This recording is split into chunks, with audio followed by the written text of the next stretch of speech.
deu, porque quase 1 bilhão de euros, impactou demais ali, embora ela fosse a mulher mais rica do mundo.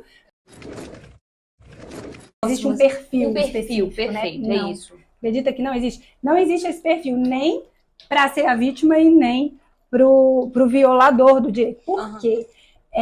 A gente observa casos em que a vítima, por exemplo, tem muito patrimônio, tem muito dinheiro envolvido, e tem casos em que a vítima recebe salário mínimo, sabe? Então, assim, não tem um padrão, não tem uma faixa ali de rendimento que atrai mais ou menos, não tem.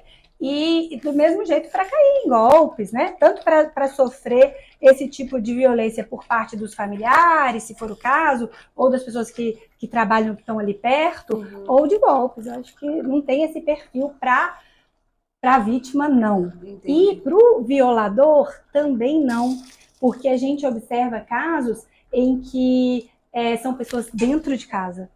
Casos em que são pessoas próximas, familiares distantes, pessoas que não têm nada a ver, que entram ali naquele caso, né?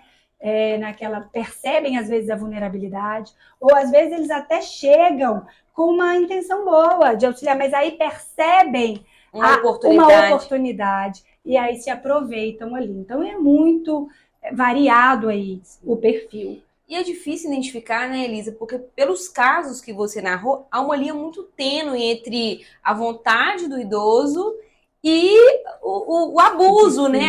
A violência. Porque, assim, nesse último caso que você me contou, por exemplo, o idoso dele, né? Ele poderia alegar, não, eu sou capaz, eu tenho dinheiro, eu posso emprestar ou dar o dinheiro para quem eu quiser, né? Mas o que a gente observou nesse caso foi que chegou uma hora que ele teve consciência do golpe. Ele percebeu. E aí ele já queria sair, não conseguia mais sair, sabe? Porque a pessoa aí começa a chantagear e começa a usar tudo que ela tem ali para prender ele, né? E aí ele fica nas mãos quase daquela pessoa. Então, é importante o que eu queria trazer também, que é curioso, não sei se você já viu, mas está passando na Netflix, uma série documental, na verdade, que é baseada em fatos reais. E, inclusive, ela mescla assim, um pouco de ficção, né? Uma história construída, mas sempre em cima da realidade, com pessoas reais do caso, que dão depoimento ali. É uma série bem interessante. E chama A Bilionária, o Mordomo e o Namorado. A Bilionária, o Mordomo e o Namorado.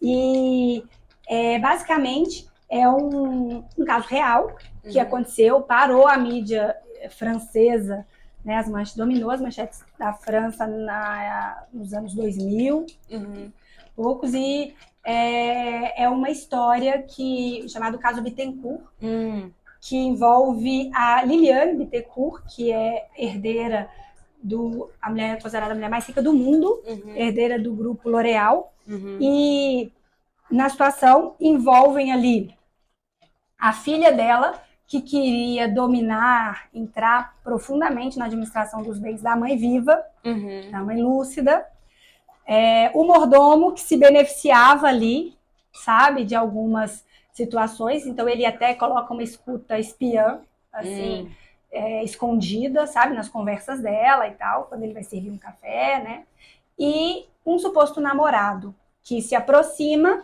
vira muito amigo, e aí ela começa a dar dinheiros, e ele começa a tirar dela, né, muito dinheiro ali.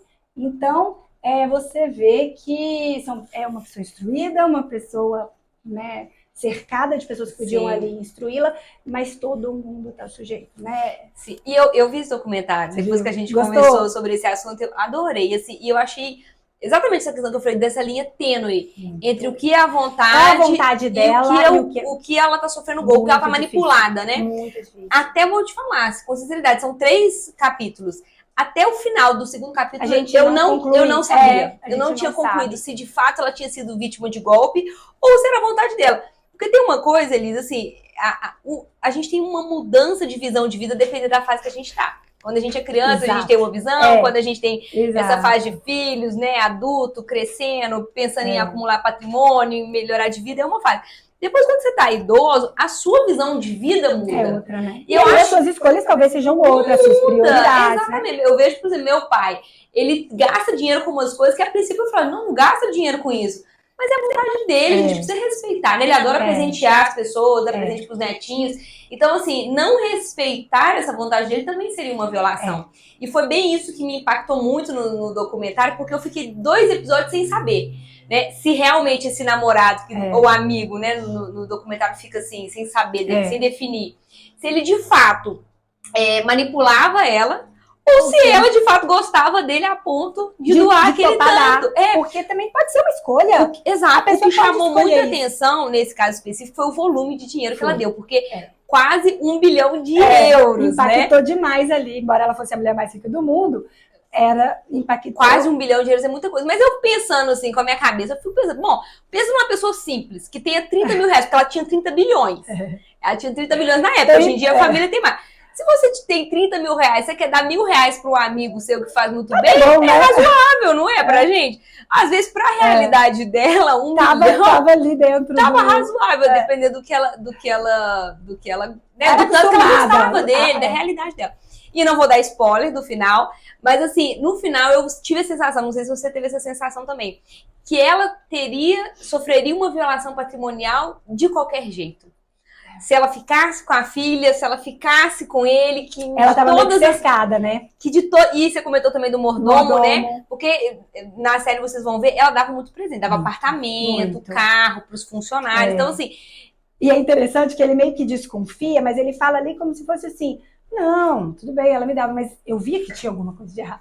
Né? E assim, às vezes a pessoa começa a pensar assim, porque isso é interessante a gente ver. Porque não é só nesses casos grandes ou numa situação em que a pessoa esteja agindo de má fé.